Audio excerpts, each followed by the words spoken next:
Good morning to all. How are you? I hope all are fine. Welcome back to English online classes. I am Revati, your English teacher. I hope you all study our last chapter. That's what friends are for. Today let's start our new poem, Over in the Meadow. Over in the Meadow, written by Olive Wordsworth. So first listen the poem. Listen carefully. Over in the Meadow by Olive A. Wordsworth.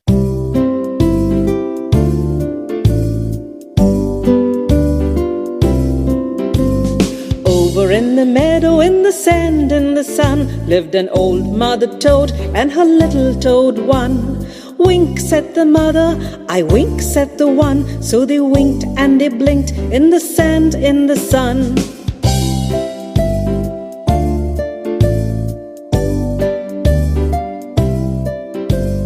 Over in the meadow where the stream runs blue, lived an old mother fish and her little fishes too. Swim, said the mother, we swim, said the two. So they swam and they leaped where the stream runs blue.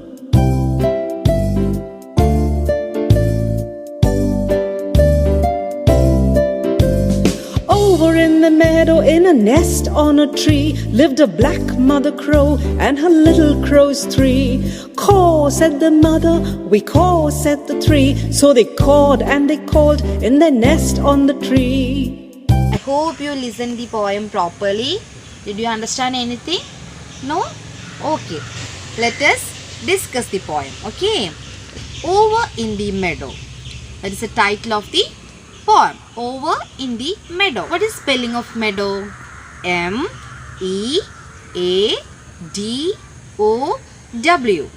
M-E-A-D-O-W.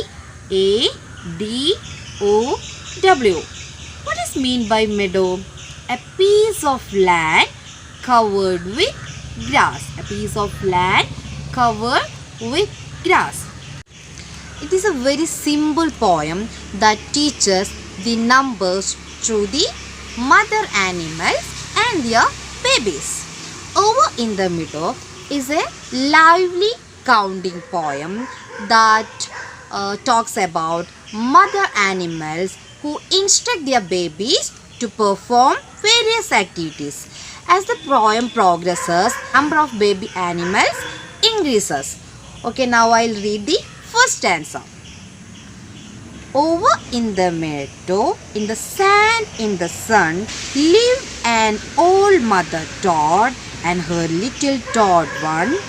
Wink, said the mother, I wink, said the one. So they wink and they blink in the sand, in the sun. So in this first stanza, it teaches the first number 1. Here, the mother toad and her baby toad spend their time. What they are doing? They wink and blink. What is mean by wink and blink? Wink means to close and open eye quickly.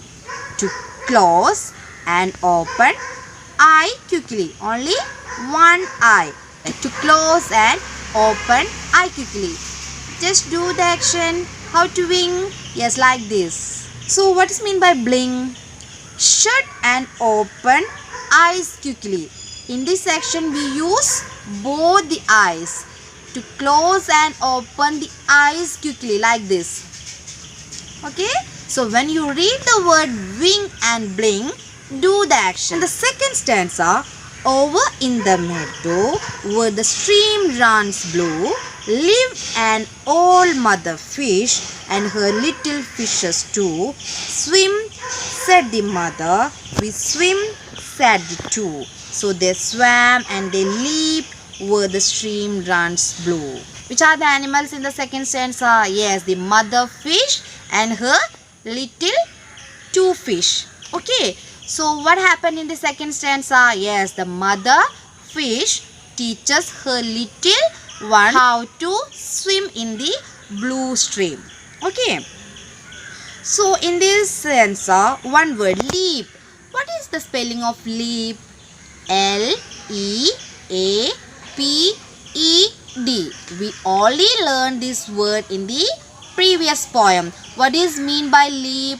A long jump from one place to another. So in this poem also, leaped means jump high. The fish leap in the stream.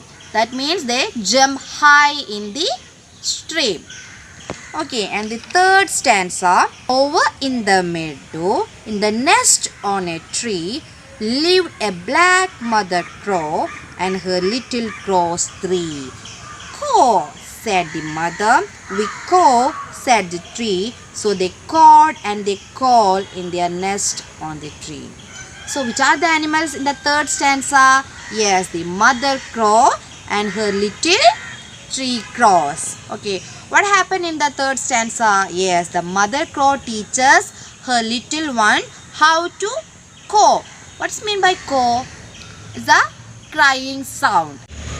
So how many young ones are there in the first stanza? Yes, only one. In the first stanza, it's talk about a mother toad and her little one toad. What is mean by toad? Yes, toad means frog. Okay, the first stanza, it's talk about a mother toad and her little one frog. And the mother teaches her little one how to wink and blink. Okay, and the second stanza, how many young one are there?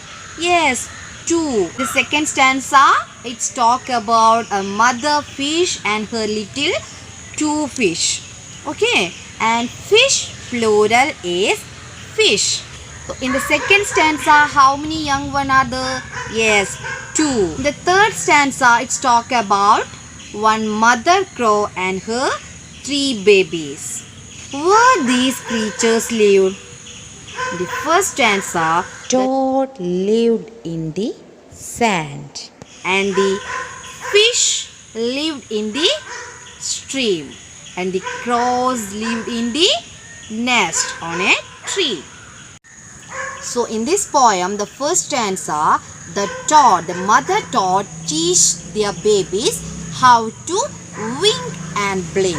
And the second stanza, the mother fish teach their babies how to swim in the blue stream. And the third stanza, the mother crow teaches their babies how to cry or how to caw. Where these creatures lived? In the first stanza, the toads lived in the meadow in the sand, and the fishes lived in the blue stream, and the crows lived in their nest on a tree. So it is a very simple poem that teaches the numbers to the mother animals and their babies. In this poem we learn three words: wink, blink and leap. What is the meaning of wink? To close and open eye quickly, and blink means shut and open eyes quickly, and leap, L-E-A-P-E-D, leap means jump high. Okay, I hope you understood the poem. It's a very simple poem that teaches the numbers through the various animals and their babies. You can also create some lines using with the numbers. In this poem, page number 51, think and answer. You have read the first three stanzas of the poem. Which of these stanzas will come next? 1, 2 or 3? Can you say why? So I will read these stanzas. Over in the meadow, in the snug beehive, lived a mother honeybee and her little bees 5. And the second one, over in the meadow, by the old mossy gate, lived a brown mother lizard and her little lizards 8. Over in the meadow, in the reeds on the shore, lived an old mother muskrat and her little ratties 4. So, which stanza will come next? Yes, it is the last one because it's talk about 4 little one. After the last stanza, it's talk about 3 little one. It's continues with next number 4. So it's usually it's talk about 4 little one. That means Over in the meadow, in the reeds on the shore, lived an old mother muskrat and her little ratties four. So why we choose the last answer? Yes, the next number in the sequence. It is a very simple poem. It's a lovely counting poem. It's talk about mother animals who instruct their babies how to perform various activities. So I hope you understood the poem properly. Tomorrow we will discuss the question answer. That's all for today. See you in the next class. Till then, take care. Bye.